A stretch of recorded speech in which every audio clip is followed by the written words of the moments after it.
umongameli wethu wamabhinqa ishilo lento ukuthi asifikanga la. Nathi-ke mongameli siyajabula ukuthi sibe nomongameli ofana nawe. Inkunzi yakithi le, inkunzi kayihlehli, indoda ekwaziyo ukuthi iphendlela indlela. Awusuka amadoda ziyakhala manje, ayikhale.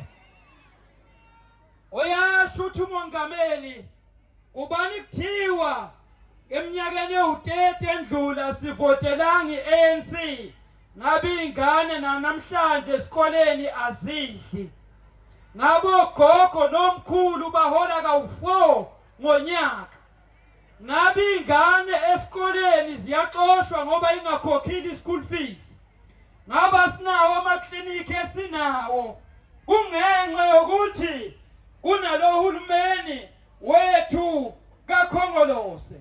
Yiwo lo hulumeni kaKhongolose owenza ukuthi size sifike la sithi khona eSouth Africa abantu bakhona baphethe, ngoba njalo emva kweminyaka ewu-5 siyaphuma siyothatha ilungelo lethu lokuvota.